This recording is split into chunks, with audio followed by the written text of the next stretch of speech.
이번 시간에는 잠재력은 돈 잘 버는 재능을 발견하는 것이라는 제목으로 말씀을 전합니다. 하나님께서는 예수를 믿어 성령으로 거듭난 하나님의 자녀들에게 돈을 잘 버는 재능을 주셨습니다. 믿으셔야 돼요.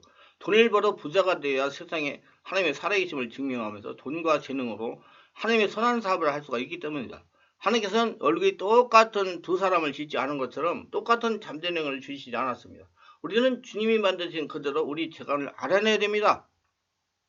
사과 속에 있는 씨는 헤아려 볼 수 있지만 씨 속에 있는 사과는 할만 안다는 말이 있습니다. 사과를 쪼개면 씨는 보이지 않습니까? 그러나 씨 속에 얼마나 많은 사과가 들어있는지 알 수가 없습니다.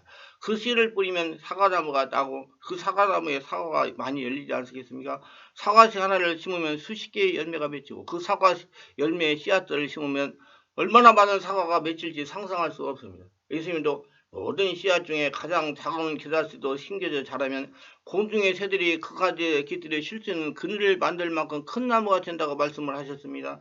우리는 작은 도토리 알 속에 거대한 도토리 숲을 볼 수 있어야 됩니다. 이처럼 우리 안에 하나님이 주신 놀라운 잠재능력이 있다는 사실을 알아야 되는 것입니다. 그것을 우리가 사용을 하면 굉장한 성과를 거둘 수가 있고 하나님께 영광을 돌릴 수가 있습니다. 그러나 하나님이 주신 잠재능력을 사용하지 않고 무시해버리면 하나님께 큰 소리를 돌리고 하나님의 진노를 하게 만드는 것입니다.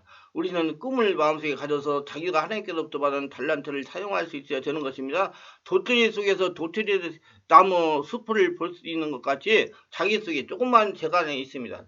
잠재 능력이 있어요. 그래서 그 잠재 능력 재간을 사용하면 하나님이 굉장히 크게 복을 주셔서 100배, 60배, 30배가 되게 만들어 주시는 것입니다. 하나님은 아담과 하와를 만들었을 때 아담과 하와만 구분 것이 아닙니다. 그들 속에 68억 인구를 보았습니다. 아담과 하와인데 무슨 68회입니까? 그러니까 하나님은 그 한 사람 한 사람을 본 것이 아니라 그 속에 68억의 후손들이 생겨날까를 보셨다는 것입니다. 하나님은 아브라함에게 네 자손들이 하늘의 별과 같이 바다의 모래와 같이 많아질 것이라고 하신 것입니다. 하나님은 그리스도 안에서 수십억의 구원받은 사람을 보았습니다. 십자가에 못 박혀 몸짓고 피 흘려 매달려 있을 때 사람들은 한 사람 한 사람 예수님이 십자가에 못 박혀 있는 걸 보았지만 하나님은 그 예수님 속에 구원받은 수십억의 인류를 바라봤던 것입니다. 그리고 잠재적인 자신의 가치가 굉장히 크다는 걸 알아야 되는 겁니다. 당신은 지금보다 30배, 60배, 100배로 유효한 사람이 될 수가 있는 것입니다. 나이가 많다고요? 나이는 숫자에 불과합니다. 우리 인생은 끝까지 무엇이 될지 모릅니다. 이 땅에 살면서 주님이 부르시는 그날까지 나이나 환경, 팔자 등을 탓하지 마시고 지금부터라도 우리 각자가 가진 소질을 개발하여 최선을 다하면 하나님께서 장차 우리를 어떻게 쓰실지 아무도 모릅니다. 각 사람은 독특한 재질과 재능을 갖고 있으며 이를 찾아내고 개발하는 과정은 학업적 성공과 미래 경력에 큰 영향을 미치게 됩니다. 특히 미국의 대학들은 학생들이 자신의 자질과 재능을 발견하고 표현하는 등을 높이 평가하고 있으며 입학사정관들이 선언을 원하는 원서에 본인의 특징을 강조하고 창작에 기술하는 원서입니다. 입학사정 시 대학은 학생들이 자신의 색깔과 가치를 표현하고 어떻게 그것이 그들의 미래 학업의 경력에 도움이 될 것인지 설명하는 자원자를 선호합니다. 개인의 감정에 주목하면 자신의 감정을 더욱 발전시키고 활용하는 방법을 찾을 수가 있고 이런 자기개발과 성장을 촉진할 수 있습니다. 개인의 강점을 이해하고 활용하면 기대밖의 소율성과 성과를 향상시킬 수가 있고 이는 곧 진로나 직업적인 성공으로 이어질 수가 있습니다. 재능과 장점을 찾아내는 방법은 물론 과학적 검사를 이용하는 것이 가장 빠르고 정확하겠지만 다른 다양한 방법으로 탐구할 수도 있습니다. 우선 자신의 강점과 흥미를 파악하는 가장 기본적인 방법으로 자신이 좋아하는 활동, 능력, 관심사를 자세히 살펴보며 무엇이 열정을 느끼는지 고민해 봅니다. 자신의 재능과 흥미를 찾습니다. 스포츠, 예술, 음악, 과학, 기술, 봉사활동 등 다양한 분야에서 시도해보고 어떤 것이 자신의 재능과 흥미가 있는지 찾아봅니다. 또한 가족, 친구, 선생님, 동료 등 주변 사람들에게 자신의 장점과 재능에 대한 피드백을 얻어 다른 사람과 관점에서 본 자신을 더 잘 이해할 수가 있도록 하는 것이 좋습니다. 어떤 취미나 관심사가 있을 때 그를 통해 자신의 재능을 발견할 수 있습니다. 그리고 취미나 열정을 상상시키면 재능을 발전시키기에 도움이 됩니다. 하지만 많은 학생들이 자신의 취미가 어떤 수준에 미치지 못한다고 생각하여 그를 별것 아닌 것으로 치부하기를 읽습니다. 기억해야 할 것은 모두 다 시작은 미약하다는 것입니다. 고등학교 기간 선택과 집중을 하며 자신에게 가치가 있는 활동을 최대한 개발할 것을 추천합니다. 지식적으로 탐구해야 됩니다. 요즘 유튜브와 같은 온라인 강의, 워크숍 등을 사용하여 과학, 기술, 음악, 글쓰기, 수학, 재정면 등 다양한 면을 학교에서 배우는 것 외에도 무궁무진한 자료를 활용하여 자신의 관심 분야를 깊이 있게 배울 수가 있습니다. 이외에도 독서, 온라인 수업, 커뮤니티 대학에서 제공하는 수업 등을 통해 자신의 지식을 확장하고 새로운 분야를 탐구함으로 자신의 장점을 강점으로 발견할 수가 있습니다. 또 발전시킬 수가 있습니다.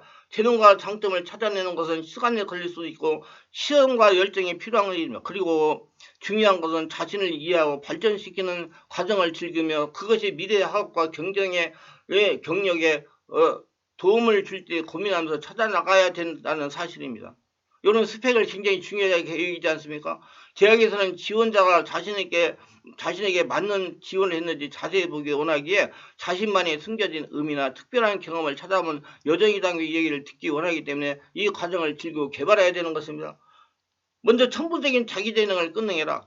사람은 모두 자신이 개척하는 인생을 성공길로 달려가고 있습니다. 성공의 길을 달리는 사람은 세 부로 나누어집니다. 열심히 달리고 있지만 목표 지점에서 점점 멀어져가는 사람이 있습니다. 방향을 잘못 설정했다는 사실을 모르고 달리는 사람들입니다. 달리는데도 원하는 만큼 진도를 못 나가고 제자리 걸음을 하여 힘들고 지친 사람들입니다. 대부분 사람이 여기에 속합니다. 즐기면서 달리며 목표지에 빠르게 도착하는 사람이 있습니다. 소수이지만 세상을 이끌어가는 선두자들입니다. 왜 똑같이 달리는데 차이는 크게 날까요? 여러 가지 원인이 있겠지만 대표적인 요인 하나가 재능을 못 살리는 사람과 자기 재능을 개발해 활용하는 사람과 차이에서 나타나는 결과물입니다. 여러분은 원하는 성과를 재밌게 달성하고 싶은가요? 그 핵심 비결은 천부적인 재능을 개발하는 것입니다. 자신의 천부적인 재능은 무엇인가요? 아마 대답이 쉽게 나오지 않을 것입니다. 자신의 재능이 없는 것일까요? 결론만 말하면 사람마다 고유하게 타고난 재능이 있다는 것입니다. 그렇다면 왜 자신의 재능을 발견하지 못하는 것일까요? 그 이유는 두 가지입니다. 자신이 어렸을 때 부모라든가 힘있는 권위자의 재능이 억압되었기 때문입니다. 어릴 때 당신이 운동적인 재능을 보이며 공부는 안 하고 운동만 해야겠다고 해봅시다. 그때마다 부모님이 운동으로 성공하기 너무 어렵다. 안정적인 공무원이 되어라. 그러니 쓸데없는 일 하지 말고 공부나 열심히 해라 하는 말을 반복해가지고 운동하는데 제약을 가했다면 그 재능은 서서히 파묻혀 갈 겁니다. 만약 서태지에게 공부만 하고 했다면 그가 가진 남다른 음악적인 재능이 제대로 발휘됐을까요? 권위자에게 재능이 짓밟히면 힘을 발휘하지 못합니다.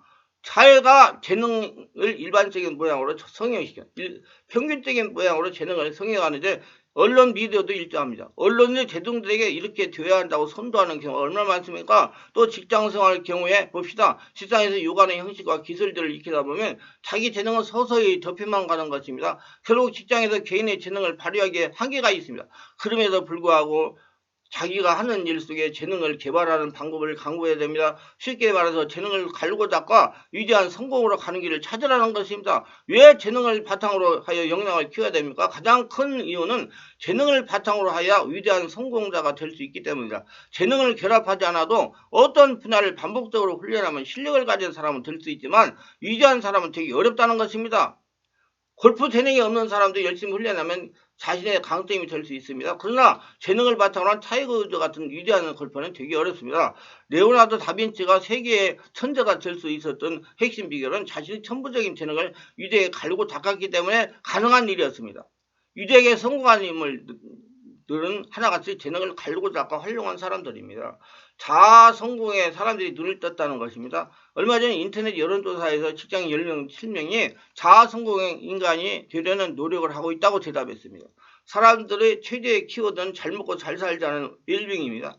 웰빙족도 자아 성공에 속합니다. 참다운 웰빙족의 생활을 하려면 재능과 결부된 일을 할 때 가능합니다. 재능과 결합된 일을 하지 않으면 일 자체가 괴로운 노동으로 전락하여 성과나 행복도가 떨어집니다. 재능과 결합된 일은 그 자체가 즐거움이기 때문에 일을 게임같이 즐겁습니다. 이 일은 재능이 결합된 일이라 발전 속도도 빠르지만 무엇보다 중요한 것은 게임하는 흥분감의 일에 계속 맛본다는 겁니다. 높은 성과를 지속적으로 성취하기 위해서입니다. 남다른 성과를 올리기 위해서는 재능이 필수로 섞어야 됩니다. 재능이 섞이면 힘들지 않고 성과를 창출할 수 있습니다. 왜 힘들지 않을까요? 일이 노동이 아니고 게임처럼 재밌기 때문이다. 개인의 능력에 따라 제어받는 개인 비즈니스 사회가 들어있기 때문입니다. 세계는 지금 유능한 인재를 확보하기 위해서 전쟁에 돌입했습니다. 앞으로도 개인도 프로선수처럼 능력이 따라 몸값을 책정하여 스카우트하는 시대가 된 것입니다. 자기의 몸값을 극대화하는 가장 좋은 방법은 재능을 바탕으로 하여 강점을 극대화하는 것입니다. 이 말씀이 유익하셨다면 구독, 좋아요를 부탁합니다. 감사합니다.